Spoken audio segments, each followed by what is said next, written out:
Mommy, mommy, mommy, mommy! Noah called as he rushed to his mom's room. Noah, what is pursuing you? And what are you doing with a knife? Why is there blood all over your clothes? Mommy, I have done it, Noah said, laughing, holding a knife stained with blood. Mommy, let's go wake Lily. I have done that thing to her. That movie thing. What?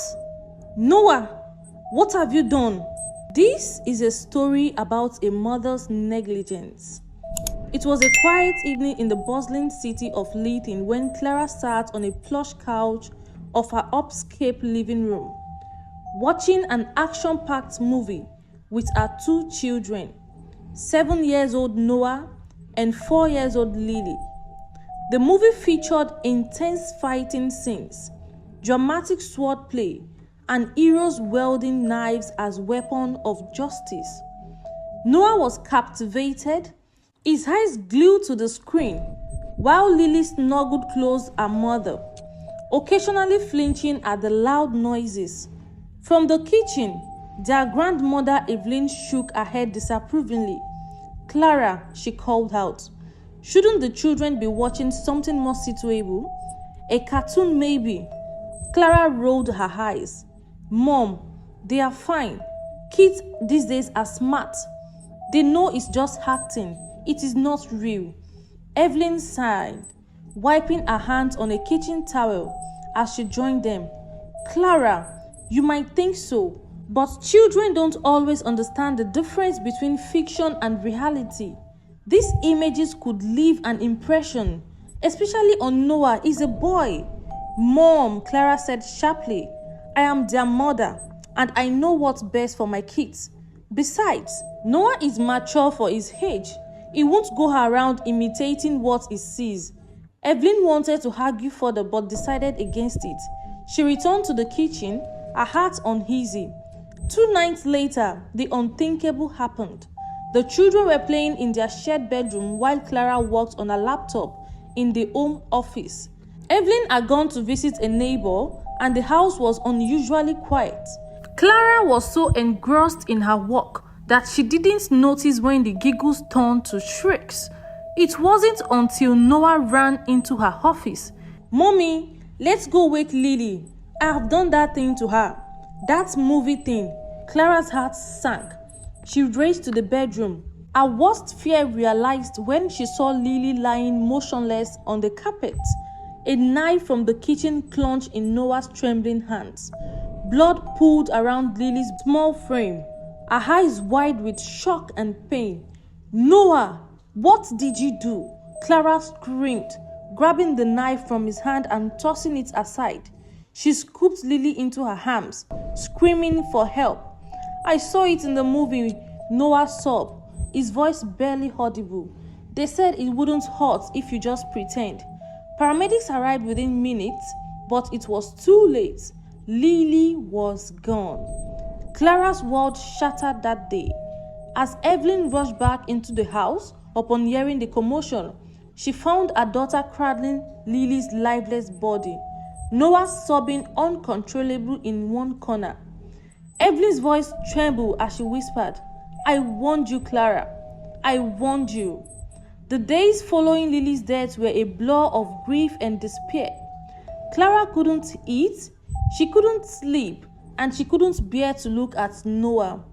The once happy home was now a house of silence, broken only by the muffled cries of a mother drowning in guilt and a boy who couldn't understand the weight of what he had done. Evelyn tried to hold the family together, but even her strength was failing. She spent hours comforting Noah, who clung to her, whispering over and over, I didn't mean to hurt our grandma. I didn't mean to. One afternoon, as Clara sat by the window staring into the distance, Evelyn approached her cautiously. Clara, you need to forgive Noah, she said gently. He's just a child. He didn't know what he was doing. Clara didn't respond at first. Then, in a voice that was cold and hollow, she said, do you know what it's like to lose a child? Mom, to hold a lifeless body and know you could have prevented it? Evelyn sighed deeply. Blaming Noah won't bring back Lily. It will only destroy him and you. But Clara couldn't hear reason. Every time she looked at Noah, she saw Lily. She couldn't see the guilt in his eyes, couldn't hear the pain in his voice. All she could feel was anger and loss. One morning, as Noah tried approaching her, holding a drawing he had made for her, Clara snapped. "Get away from me, Noah," she shouted, her voice filled with venom. "Do you think a picture will fix this? You killed your sister." Noah froze, the paper trembling in his hands. Tears well up in his eyes as he turned and ran to his room, slamming the door behind him. That night, Evelyn found Noah curled up on his bed, clutching the drawing. "Grandma," he whispered, his voice breaking. "Mom hates me. I wish it was me instead of Lily. I wish I hadn't done that. I thought it was just acting." Evelyn's heart broke. She pulled him into her arms and rocked him gently. But no words could erase the pain etched in the boy's soul. Over the next few weeks, Clara's resentment towards Noah only grew. Every little mistake he made became an opportunity for her to lash out. One evening, as Noah accidentally knocked over a glass of juice, Clara exploded. "Can't you do anything right? Noah, first Lily, and now this. You are a disaster." Evelyn stepped in, her voice firm. "That's enough, Clara. You can't keep punishing him for something he didn't understand. He's your son and he needs you." Clara stormed out of the room, but Evelyn's words lingered in her mind. Still, her grief blinded her to the damage she was inflicting on Noah. Months passed, but the pain never seemed to ease for Clara. Her house felt empty without Lily's laughter, and Noah, now more withdrawn than ever, was a constant reminder of the daughter she had lost. Despite the anger and guilt that consumed her, Clara couldn't shake the desire for another child. She thought that perhaps she had another baby, it might fill the aching void Lily had left behind. After endless visits to the doctor and specialists, Clara and her husband Michael finally received the news they had been hoping for. Clara was pregnant. The joy that should have accompanied the news was instead overshadowed by the fear of repeating the past. Clara couldn't help but wonder, what if this child didn't measure up to the memory of Lily? What if she lost another child? Still, Clara resolved to try and move forward. The pregnancy was difficult, fraught with emotion high and lows. She could barely bring herself to talk to Noah, who is now 9 years old and was becoming more isolated. Every day he wore a mask of quiet sorrow, never knowing how to bridge the emotion charms between himself and his mother. Days turned into weeks and Clara's emotional state continued to deteriorate. The pregnancy, which should have brought her joy, only reminded her of the gap in her heart that nothing could fill. She had become short-tempered, irritable, and distant from Noah. She focused solely on the child she was carrying. Finally, after a failed attempt to bond with Noah, Clara decided she couldn't bear to have him around anymore. She needed space. She needed time to focus on the new baby. She made arrangements to send Noah away to boarding school. When she broke the news to him, his face fell, and he stared at her in disbelief. "Mom, please," he begged. "I know I have done bad things, but I love you. Please, it was a mistake. Don't send me away." Clara looked away, unable to meet his pleading eyes. "It's for the best, Noah. You need to learn discipline, and I need peace. Go. It's what you deserve." Noah's pleas grew louder, but Clara didn't listen. Michael, who had been away on an offshore job, supported her decision, not understanding the depth of the emotional fracture between mother and son. On the day Noah was sent off, Clara stood at the door, her face expressionless. "Goodbye, Noah," she said flatly. "Don't come back until you've learned to be a better person." As Noah climbed into the car that would take him to boarding school, he glanced at his mother, his heart breaking. He didn't understand what he had done wrong, but all he knew was that his mother no longer loved him. Boarding school was a world away from everything Noah had ever known, far from the comfort of his mother's arm and the familiar warmth of his home. He was thrust into an environment that felt cold and alien. The other boys, some older and more confident, were quick to target him. His introverted nature and deep sense of loss made him an easy target for bullying. At first, it was small things, snide comments about his clothes, whispers behind his back, but soon it escalated. His classmates mocked him for being weak, for not standing up for himself. The seniors who saw him as an easy victim would shove him in the hallways or laugh when he stuttered in class. It wasn't physical violence, but it was enough to make Noah retreat further into himself. He wanted to talk to someone about it. He wanted to explain the pain he was going through, but every time he tried to open up, the words caught in his throat. The teachers, too busy with their own lives or disinterested in his plight, ignored him.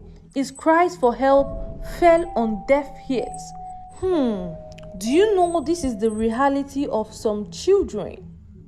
One evening when the bully had reached a breaking point, Noah found himself sitting alone in the school's dimly lit library. He stared at the pages of his textbook, but nothing made sense. His thoughts were clouded with loneliness and despair. He wished he could return home, even though he knew things would never be the same. But when school break came, Noah hoped that maybe, just maybe, things would be different between him and his mother.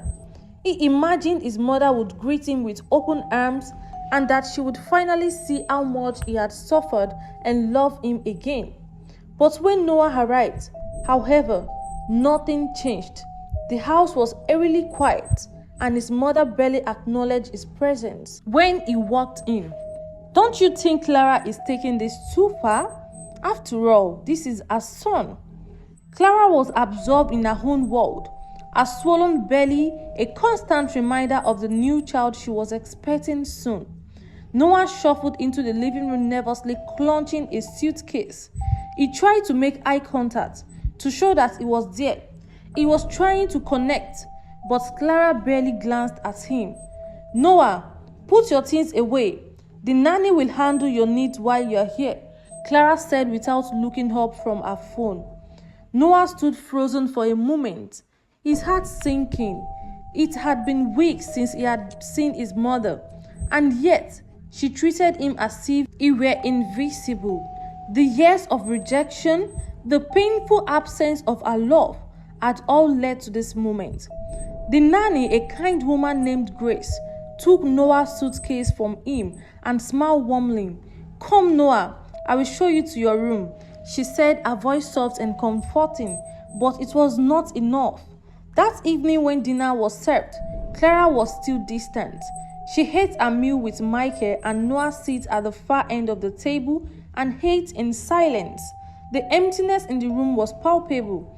There were no questions about his time at school, no inquiry about his well-being, just cold, unspoken tension. Noah couldn't take it anymore after dinner. He retreated to his room, locked the door behind him, and sank onto the bed. He hadn't been home for months, but it felt as though he never truly left the loneliness behind. His mother didn't want him anymore. The sound of his phone buzzing on the nightstand broke his thoughts. It was a message from his grandma. I have been praying for you, the message read. Noah, please talk to your mom. She needs you and so do you. I am worried about you both. Noah wiped his tears away and picked up the phone, staring at the words of his grandmother had sent. He wanted so desperately to believe that things could change, that his mother could love him again. But every time he tried to approach her, door slammed shut. Later that night, as he lay in bed, he heard his mother walking down the hallway. Her footstep heavy. She stood outside his door for a moment, and Noah's heart leaped. Perhaps this time she would come in, hold him and tell him everything would be okay. But then she walked away. As the day wore on, Noah's mental state continued to deteriorate. He spent most of his time in his room, avoiding interactions with his mother and father. The bullying at school had taken its toll, and now, with the cold silence at home, it felt as though it were slowly vanishing. Every time he tried to open up to ask for comfort, it was met with indifference and avoidance. The empty space between him and Clara grew wider. Noah couldn't see how it could be breached. Noah became withdrawn, the weight of everything pressing down on him. He stopped eating properly, lost interest in the things that once brought him joy, and his grades began to slip. But no one seemed to notice, not his mother and not his father. Clara was absorbed in a pregnancy, and Michael always away working. Noah felt invisible, like a shadow in his own life. One afternoon, while Clara was resting in her room, Evelyn paid a visit to the house. She immediately sensed the tension in the air, the absence of warmth between mother and son. Evelyn went into Noah's room and found him sitting by his window, staring blankly outside. The house was quiet, and for a moment, it was just the two of them. Evelyn's presence a small comfort to the emptiness of the room. "Noah," Evelyn said softly, sitting beside him. "What's going on, my dear? You've been so quiet lately." Noah didn't look at her. "I'm fine, Grandma." "Noah, you can talk to me. Has things not changed between your mother?" She placed a gentle hand on his shoulder. "It's not good to keep everything inside. I know things haven't been easy, but I'm here for you, always. Have you tried talking to your mother again?" Noah shook his head.